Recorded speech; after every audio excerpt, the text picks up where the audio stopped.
Welcome back, guys, to your 35th JavaScript tutorial, and in this tutorial, actually I think it's the 36th tutorial.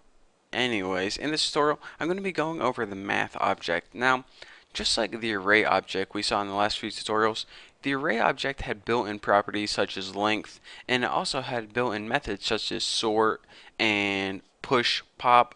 So aside from the array objects, that's one of the built-in objects in JavaScript, you also have something called the math object. So this is really useful whenever you're making like a calculator or a program that does calculations on any kinds of numbers. The math object has built-in properties, and these properties are most often mathematical values such as pi, Euler's constant, and let's go ahead and actually enough of me talking. Let's go ahead and take a look at some of those properties right now, like document, write, and let's go ahead and write one of the properties such as math.pi. Now, pi is going to be like 3.14159.26535. So in order to save us the trouble of having to write out that number every time, what we can do is we can just go ahead and save it and check it out. JavaScript already stores the value of pi, so anytime you want to use pi whenever calculating the area of a circle or something, you don't have to go Google the value of pi and set it equal to a variable. JavaScript already stores it as a property of that math object to give you very easy access to it. So that's one of the beauties of the properties of your math object. Another one is Euler's constant, and Euler's of course begins with the E because they decided on the spelling of that, and that is this again. So the properties of the math objects in JavaScript are basically just values that have mathematical meaning. So you're saying, alright, that's pretty cool. I don't have to go Google the number every time, but aside from that, the math object is useful for some of its methods as well, such as in order to find the square root of a number, yeah, we could go ahead and make a function for it, but a lot of these easy, simple mathematical functions are already built into JavaScript. So, such as finding the square root of a number, or whenever we're doing like 5 to the third power, there's a there's a method for that already.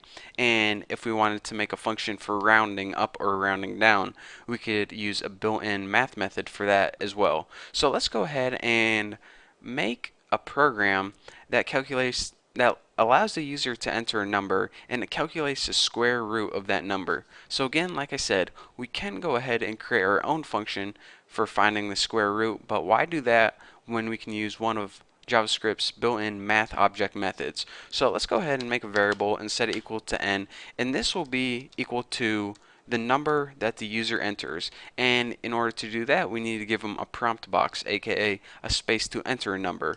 And we'll give them a real simple prompt like enter a number, and by default we'll set it equal to nothing at all. So now we need another variable to store the answer of that. So the math object is going to calculate it, and we're going to store the answer in a variable called answer. So now, in order to use this math object that square roots a number, you do this. Write the math object, use a dot separator, and the name of the method is this, sqrt. Now the parameter is what number do you want to square root? Well, they already entered a number and it's going to be stored in the variable n, so just go ahead and stick that number in there. Say they entered 81. What this is going to do is it's going to take the square root of 81, which is 9, and it's going to store that 9 in the variable answer.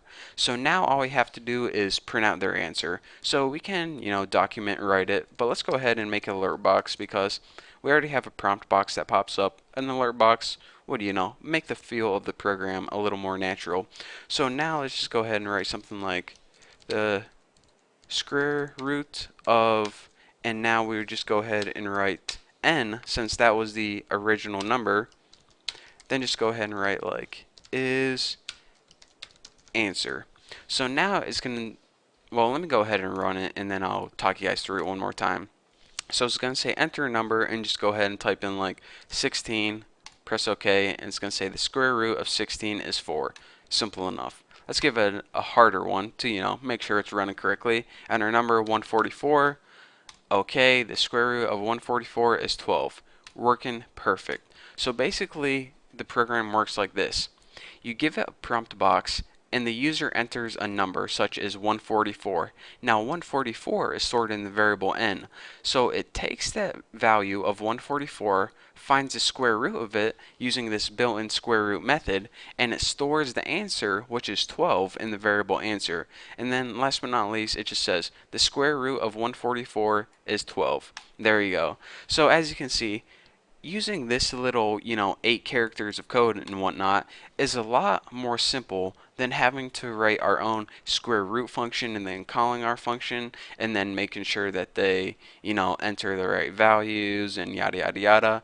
A lot of these functions are already built into JavaScript. So why am I telling you this? I just want to save you guys the trouble of having to write your own functions all the time, because if you're saying, you know what, this is really common function, I bet JavaScript already has this built in, chances are it does. So that is why the math function, or excuse me, the math object is useful, not only when working with math constants, but also simple math methods. And if you want a list of the math methods, just go ahead and look online. They have a huge list of them. They're probably, I want to guess, like 30 or so. But anyways, enough of me talking.